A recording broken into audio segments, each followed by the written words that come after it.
میری بدقسمتی ہمیشہ یہی ہے، میں مجرم بھی ہوں، اللہ پاک شاید مجھے گناہوں کی سزا بھی دیتا ہے۔ وہ یہ ہے کہ میں جس بھی جلسے میں جاتا ہوں کہتے آخری تقریر آپ کی ہوگی۔ توبہ بھی میں نے بہت کیا ہے، طلباء سے بھی کہا کہ میرے لیے دعا کرو کہ یہ سزا مجھے کیوں مل رہی ہے، لیکن یہ ہے کہ بس یہ ہوتا یہی ہے۔ اب آپ حضرات یہ بتائیں کہ اس کا حل آپ اگر نکالیں گے کوئی خدا کا بندہ تو میں اس کے لیے مستقل دعا بھی کروں گا۔ یہ میرے ساتھ یہ ظلم اور یہ زیادتی آج کے اس جلسے میں نہیں ہے، روزانہ ہے۔ تو میں ادھر ادھر جاتا رہتا ہوں تو ہر جگہ یہی یہ کہتے ہیں کہ آپ جو ہے نا آخر میں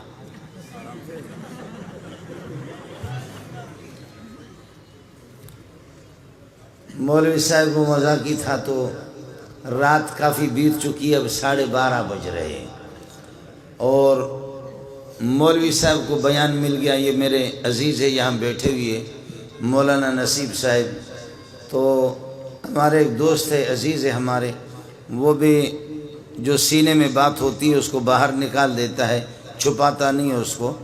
تو مولوی صاحب کو جب 1:30 بجے اور 2 بجے خطیبوں نے اپنی تقریریں کی، آخر میں مولوی صاحب کو بیان دیا کہ آپ کا بیان ہے، تو اب لوگ اس طریقے پر جھوم رہے ہیں اور سوئے ہوئے۔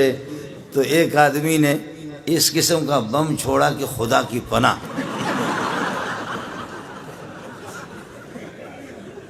یہ حضرت چونکہ موجود ہے آپ اس سے پتہ بھی کریں۔ تو ایک آدمی نے وہ زبردست قسم کا بارود جب اس نے چھوڑا، بارود چھوڑنے پہ مولوی صاحب نے شروع کیا تھا نحمدہ و نصلی علی رسولہ الکریم، سامنے سے جواب آ گیا ڈر۔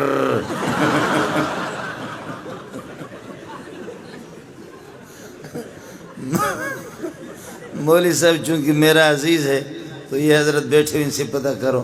تو مولوی صاحب نے کہا میں نے تقریر ابھی تک شروع نہیں کی ہے، پہلے سے تم لوگوں نے حرم بجانا شروع کیا، اس لیے مولوی صاحب کہتے ہیں مجھے لگتا یہ ہے میری تقریر آپ لوگ برداشت نہیں کر سکیں گے۔ وآخر دعوانا ان الحمدللہ رب العالمین۔ مذاق کر رہا ہوں، آپ سمجھ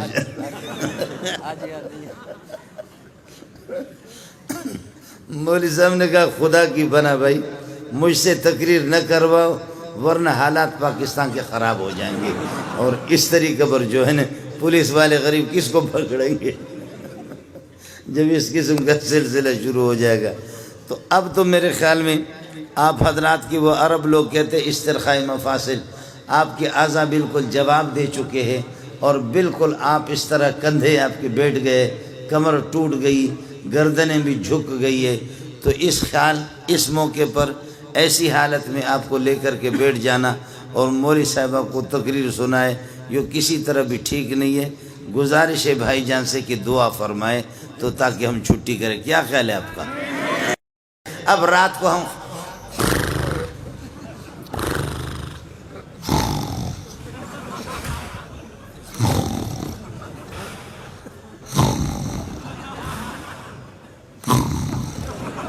خدا کی قسم، اور وہ ایک موٹا سا، اس موٹے کو چارپائی، سندھ میں جو کوئی مہمان آتا ہے تو چارپائی پہ اس کو سلاتے، چارپائی پہ اس کو باہر سلایا گرمی کی وجہ سے۔ اب جب اس نے حرم بجانا شروع کیا تو ایک چھوٹا سا کتا جس کو ٹیپو کہتے ہیں نا، ٹیپو ٹیپو ٹیپو، کتا آ کر کے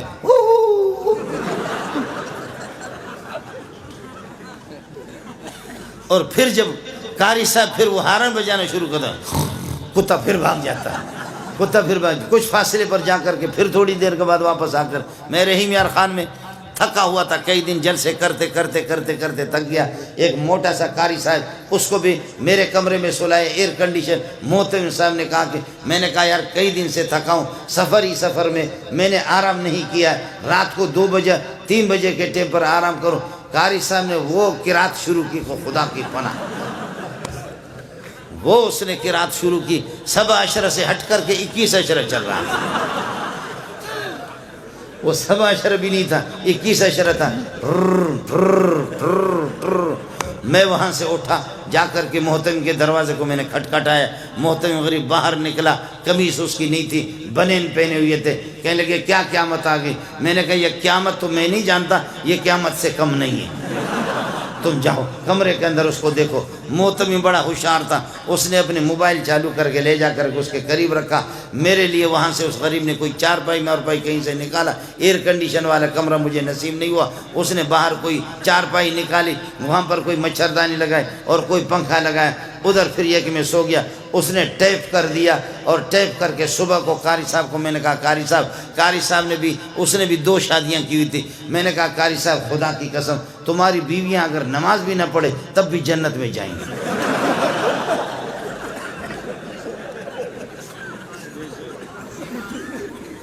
میں تمہاری بیویاں تو جنتی، کہتے وہ کس طرح؟ میں نے کہا اس ٹھر ٹھر کے ہوتی وہ کس طرح سوتی؟ وہ بیویاں اور بچے ایسے جو تم نے ٹھر ٹھر شروع کیا وہ کس طرح؟ کہتے نہیں میں کوئی ٹھر ٹھر نہیں کرتا۔ محتمی نے موبائل کا بٹن لگایا، کہا یہ ہے سر، یہ آپ کی رات والی قراتیں جو آپ تہجد میں پڑھا کرتے ہیں۔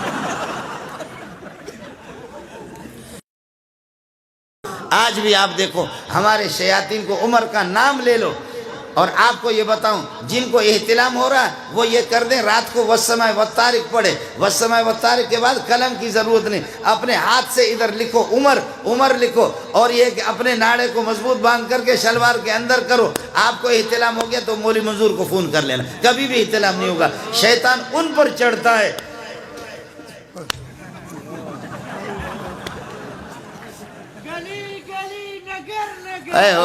تو سی چھڑو ہو گیا،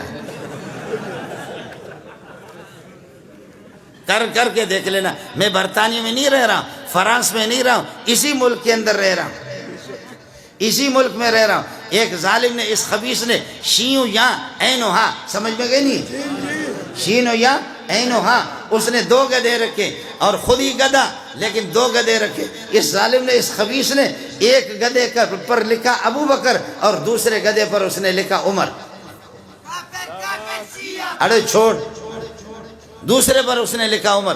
اچانک ایک دن یہ کہ ان کو کھول رہا تھا تو وہ ایک گدھے نے کس کر کے اس کے منہ پہ لات مارا اور اس میں وہ مر گیا، مردار ہو گیا۔ لیکن ہمارے اخبار والے ہوتے تو لکھتے کہ شہید ہو گئے، اس لیے کہ یہ بھی تو گدھا ہے، یہ کہتے شہید ہو گیا۔ تو اس کو گدھے نے منہ پہ جب مارا، امام ابو حنیفہ کو بتایا گیا، امام ابو حنیفہ رحمۃ اللہ علیہ کو بتایا گیا آپ کا ہمسایہ شین و یا عین و ہا، کس کو سمجھ میں آ گیا؟ شین و یا عین و ہا، جس نے 2 گدھے پال کر کے رکھا اور اس طرح صحابہ کی گستاخی کر کے ان پر ایک پر لکھا تھا عمر اور ایک پر ابو بکر لکھا۔ ایک گدھے نے رات کو اس کے منہ پہ ایسے اخلاص سے لات مارا ہے کہ وہ وہیں پر مردار ہو گیا، فوراً جہنم میں پہنچ گیا۔ امام ابو حنیفہ نے فرمایا میرا ایمان ہے، مجھے یقین ہے، جا کر کے پتہ کرو اس گدھے نے اس کو مارا ہوگا جس پر اس نے عمر لکھا ہے۔ جا کر کے پتہ کر کے معلوم کر لو کہ کس گدھے نے مارا ہے، جس پر عمر لکھا ہے اسی نے اس کو یہ کہ مارا ہوگا۔ چنانچہ لوگ گئے، معلوم ہو گیا کہ جی ہاں اسی گدھے نے مارا کہ جس پر اس نے عمر لکھا تھا۔ کاش کہ عمر زندہ ہوتا تو تمہاری کھال اتار دیتا۔ نیند تو نہیں آ رہی؟ فرمایا کہ عمر، اور حدیث میں آتا ہے کہ جس وقت اذان ہوتی ہے تو شیطان یہ کہ بھاگ جاتا ہے، یا پھر وَلَهُ زُرَاتٌ، شیطان ٹیٹ مارتا ہے۔ تپختہ کے سوائے تیزونا، یہ حدیث ہے، یہ بخاری ہے، یہ مسلم ہے، یہ میرے نبی کا ارشاد ہے کہ جب اذان ہوتی ہے اللہ اکبر اللہ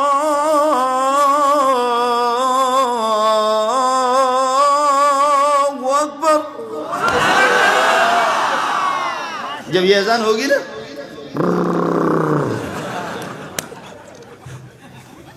جی ہاں حدیث رسول ہے۔ آج عمر کو برداشت نہیں کرتے۔ گدھے کے لیے ضروری نہیں ہے کہ اس کے بڑے کان ہوں، گدھے اور بھی ہوتے ہیں۔ شیطان کے لیے ضروری نہیں ہے کہ شیطان وہ جنات والا ہو، بلکہ شیطان من الجنت والناس، انسانوں سے بھی شیطان ہوتا ہے، جنات کا بھی شیطان ہوتا ہے۔ آپ کے گلی کوچوں کے اندر بہت سے شیاطین موجود ہیں۔ میرا نبی جیسے اشارہ کرتا ہے، مدینہ کے اندر خطبہ دے رہا تھا، خطبہ دے رہا تھا، بخاری کے اندر روایت موجود ہے، جیسے خطبہ دے رہا تھا بدو آ گیا، یا رسول اللہ پانی کے ایک قطرے کو ترستے، پانی کے ایک قطرے کو ترستے، ہمارے مال مویشی ہلاک ہو گئے، پینے کے لیے پانی نہیں، درخت رو رہے، درختوں پر پتے بھی نہیں ہے، غیر آبادی، اور اس قحط سالی آ گیا، اللہ واسطے دعا کرو۔ آپ نے جیسے دست مبارک اٹھائی دعا کی، صحابی کہتا اب تو مکہ مدینے والوں نے ختم کر دیا، آپ کو اللہ تعالیٰ لے جائے جبل صلح۔ جبل صلح وہ پہاڑ چھوٹا سا، اس پہاڑ کے پیچھے سے اس ایک بدلی سی، ایک بادل، چھوٹی سی بدلی سی نمودار ہو گئی، دیر نہیں لگا، بادلیں آج شروع، آج بارش، کل پرسو ترسو خرسو ترسو شرسو ڈھرسو، مسلسل بارش ہی بارش ہے۔ اگلے جمعے کو وہی صحابی دوڑ کر کے آگے کہنے لگے خدا واسطے دعا کرو، خدا واسطے دعا کرو۔ حضرت زمینوں کے بند ٹوٹ گئے، ندیاں مست ہو گئی، طوفان آ گیا، سیلاب آ گیا، یہاں کے لوگ گاؤں والے ادھر نہیں جا سکتے، وہ گاؤں والے ادھر نہیں جا سکتے۔ میرے نبی مسکرائے، فرمایا واہ واہ، آپ نے ایسے دست مبارک اٹھایا، دست مبارک اٹھا کر کے فرمایا اللہم حوالینا لا علینا، اللہم حوالینا لا علینا، اللہم حوالینا، اللہم امطر حوالینا، اے اللہ مدینہ کے دائیں بائیں علی الجبال والآتام والآطام والعودیت، اے اللہ درختوں پر اور ٹیلوں پر دور دور بادلوں کو لے جا۔ کہتے ہیں اللہ کی قسم جب محمد کے دست مبارک انگلی کا جہاں اشارہ ہوتا تھا بادلیں ادھر دوڑ لگاتے، درختوں کے بھی رخ بدل جاتا ہے سایہ کے۔ فرمایا اللہم حوالینا بادلوں کو، اللہم حوالینا امطر حوالینا۔ ایک دفعہ کراچی میں اجتماع ہو رہا تھا، میں بھی چلا گیا، میں نے بھی کاٹن کے کپڑے مپڑے لگائے، پتہ نہیں ہمارے بھائی جان وہاں تھے یا نہیں تھے، میں نے بھی کپڑے کاٹن ماٹن کے لگا دیے۔ ایسی مست قسم کی بادلیں ہم چوکی کی طرف سے آ رہی تھی۔ کراچی میں کورنگی میں اجتماع، لاکھوں کا اجتماع تھا، ہم لوگ مولوی لوگ، تبلیغی لوگ، سارے کے سارے ہم لوگ، جب بادلیں وہ للکار رہی تھے، جب وہ بادلیں للکار رہی تھی، اب اجتماع کیا ہوگا اگر سیلاب آ گیا، بارش ہوگی تو سارے کے سارے میرے ساتھ میرا ایک دوست ہے، اس کا نام تھا فیصل، ہم اس کی گاڑی میں گئے، اس نے بھی کاٹن پہنے ہوئے تھے، میں نے بھی کاٹن پہنے ہوئے تھے۔ اب وہ سارے کے سارے تبلیغی بزرگ کہہ رہا بھائی دعا کرو، بھائی دعا کرو، اللہم حوالینا لا علینا، اللہم حوالینا، اے اللہ ادھر کراچی میں نہ برساؤ، آج کل اجتماع ہو رہا ہے ادھر نہ برساؤ، اللہ کو مشورے دے رہے تم کسی اور طرف چلے۔ وہ سارے تبلیغی اللہم حوالینا لا علینا، ہم لوگ مولوی لوگ طالب علم بھی اللہم حوالینا لا علینا۔ لیکن میرا وہ جو دوست جس کو عربی نہیں آتی تھی، اسپیشل گاڑی تھی، اس کے کپڑے ایسے قیمتی کاٹن تھے، ایسے خوشبو ظالم نے لگایا ہوا تھا، وہ جگہ بھوس والی زمین تھی جہاں پر اجتماع ہو رہا تھا۔ اب سارے تبلیغی، سارے مولوی، سارے طلبہ، سارے صوفی کہ اللہم حوالینا لا علینا، اللہم حوالینا لا علینا، اے اللہ ہمارے دائیں بائیں دور دور بارش برساؤ، ہمارے اوپر نہ برساؤ، ہمیں فی الحال ضرورت نہیں، اجتماع ہو رہا ہے، رعایت کرو، مہربانی کرو ہمارے ساتھ۔ لیکن وہ میرا ساتھی وہ عربی سمجھ نہیں رہا تھا، وہ کہتا اللہم علینا اللہم علینا اللہم علینا اللہم علینا اللہم، یعنی اے اللہ ادھر ہم پر برسا، ہم پر برسا، ہم پر برسا، اللہم علینا اللہم علینا اللہم علینا اللہم۔ بارش وہ شروع ہوگی، اتنے اتنے بڑے بڑے اولے آ گئے، ہم لوگوں نے بسترے چھوڑ کر کے ایسے وہ فیصل جو میرے ساتھ تھا اس کے کپڑے استری مستری سب ادھر گر رہے، جا کر کے گاڑی میں سوار ہو گئے، ہم لوگ بھاگے شاہ فیصل کالونی کی طرف۔ آگے ایک نالا مست تھا، نالا آ رہا تھا، ہم سمجھ رہے تھے کہ پانی اس میں کم ہے، اس نے گاڑی اس میں ڈال دی، ماشاءاللہ انہوں نے بغیر پیٹرول کے ہمیں اٹھایا ہماری گاڑی میں، اس لیے کہ پیٹرول تو مہنگا ہو گیا نا، سمجھے، ایسے ہماری گاڑی کو سیلاب نے اٹھا لیا۔ خدا پٹھانوں کو جزائے خیر دے، وہ علاقہ پٹھانوں کا تھا، دوڑ دوڑ کر کے دیکھ رہے تھے کہ مولوی صاحب شہید ہو رہا ہے، سمجھے، انہوں نے جا ہماری گاڑی کو پکڑ لی، گاڑی کی وہ ریڈیٹر کہتے کیا کہتے جس میں پانی چلا گیا، وہ بھی اللہ کا بھلا کرے بند ہو گیا، لیکن پٹھان اتنے ماہر تھے، فوراً کھول ہم، وہ نالا بھی تھا، اس میں پاخانے ٹٹیاں لوگوں کے آ رہے تھے، اس میں سیلاب کا پانی آ گیا، ماشاءاللہ مولانا منظور کے کپڑے بھی خوب صاف ہو گئے ایسے، اس لیے کہ نالا پیشاب پاخانہ غول اور پھر یہ کہ ٹٹے، وہ سارے کے سارے اللہ کو کپڑوں کے، اس کا بھی سارا کا سارا مسئلہ ہو گیا۔ میں نے کہا بھائی وہاں سے جب ہماری گاڑی انہوں نے ٹھیک کی، اس کے گھر پہ گئے، اب جا کر کے کپڑے بدل رہے، غسل کرے۔ میں نے کہا فیصل بھائی آج تقریباً 15-20 لاکھ کا مجمع، خدا نے ان کی دعا قبول نہیں کی، آپ کی دعا اللہ نے قبول کی۔ میں نے کہا یہ بڑے بدبخت ہے، کہنے لگے کیوں؟ میں نے کہا اللہ کے بندے سارے کہتے اللہم حوالینا لا علینا، اللہ ہمارے دائیں بائیں برسا، ہمارے اوپر نہ برسا دے. اور تو کہہ رہا تھا علینا علینا علینا علینا، ہم پر ہم پر ہم پر ہم پر. میں نے کہا دیکھ آج مجھے پتہ چل گیا تو کتنا بڑا ولی اللہ ہے. اللہ نے تیری بات مانی، باقی مہربانی کرنا، نبوت کا دعویٰ نہیں کرنا، بس نبی بننے کی کوشش نہیں کرنا. ہم لوگ تبلیغی لوگ، مولوی لوگ سارے کے سارے ناکارہ ہو گئے. میرے بھائی سیلابوں کے رخ بھی بدلتے.